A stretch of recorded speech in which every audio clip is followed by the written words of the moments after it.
You don't want to be pregnant? I never said Yeah, it. you don't want to be pregnant. I never said It's a great day. Stop. Look at you glowing. Look at this thing on your forehead. Get away from me. Are you about to cry? Look at you. Look at you. You don't want to be pregnant like this. I know. You can be pregnant by a lot of other worse people. I felt a little nervous, but excited. I think Travis was more excited than I was. Not that I wasn't excited, I was just like, oh, we really did this. He tried to play, it was cool either way. But I was shocked because I was like, that was our first time, and like it's that easy. So yeah. So first let me say, 2 weeks ago today, I had a miscarriage. Okay, try not to cry. Okay, so I had a miscarriage 2 weeks ago. 2 weeks ago today. Typically on Saturdays I go to the gym.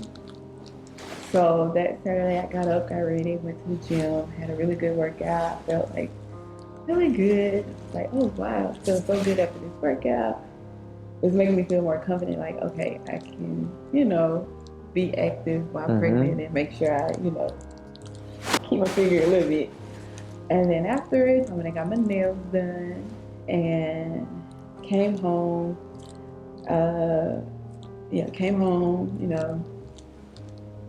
Took a shower and everything. Then I used the restroom and I saw a little blood. And then I was kind of like, should I be concerned? Should I not? I'm very dramatic, so I don't want to freak out. So I called my insurance hotline. The nurse, they have like 24/7 nurses or whatever, and then they suggested I go to the emergency room. Then I called my OBGYN hotline, or not hotline, but emergency line, and then they suggested the same thing.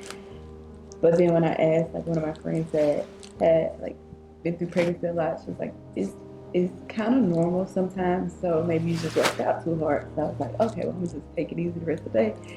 So the rest of the day, we just like chilled on the couch or whatever. Then he went out to meet up with his friend, and then like later that night.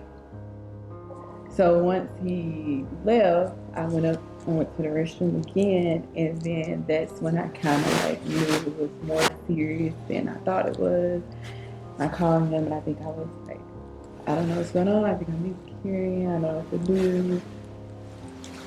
So I think it was a good balance that we both wasn't losing our minds. And I remember checking in with Travis and asking him, was he okay or how he was feeling. He was just like, I really can't afford to like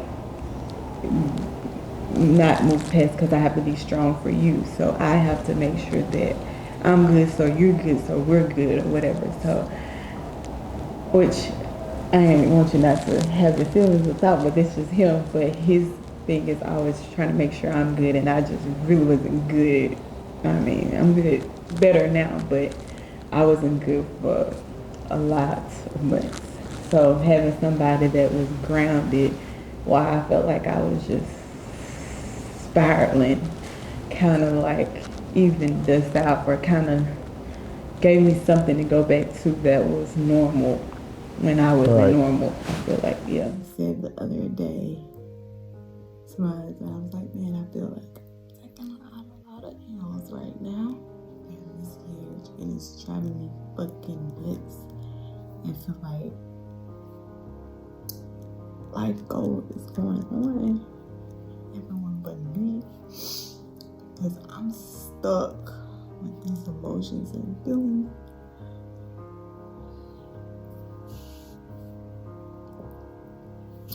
Oh my gosh. And it's a lot. I can remember not even that, just working so much even when I was hurting. I can remember like texting people and just crying. But they probably think I'm normal, like I'm styling clients, asking them questions, putting stuff together, and I'm like literally crying behind all this working. And I remember one of my friends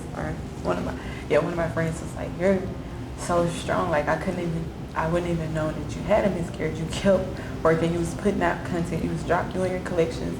She's like, "You're just so strong for even being able to do all that." And I remember telling her like, "No, I shouldn't have been strong. I shouldn't have done none of it. I should have let myself heal or let myself have my moment to feel, but I just couldn't."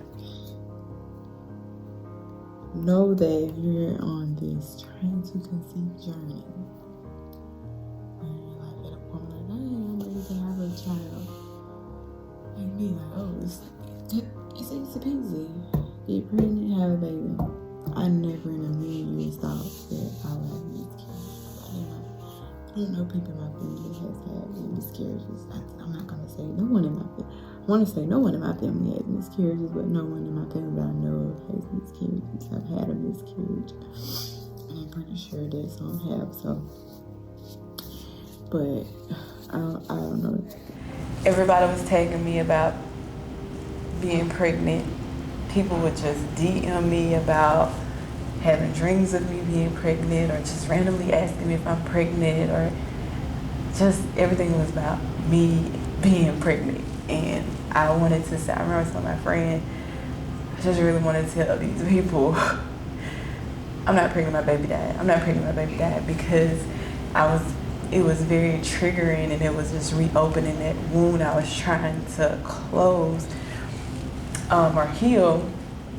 But at the same time, when I was talking to my therapist, I was telling her, like, I know people aren't being mean or not being evil or trying to hurt me. So I feel like not only am I trying to ground myself and stop myself from going crazy, I'm also having to hold and be aware of be conscious of two things. Like, people are not meaning to be harmful to me or be hurtful to me, but their comments and the re-triggering and reminding me that I'm not pregnant, or that I was pregnant and I had a miscarriage, was hurtful to me. So I had to remember to hold two spaces. These people are not trying to be hurtful and harmful, but they are being hurtful and harmful. And so it was like, and I don't feel like telling everybody that's messaging me or tagging me. And your heartbeat as I lay here sounds so sweet. My favorite song to hear is your heartbeat.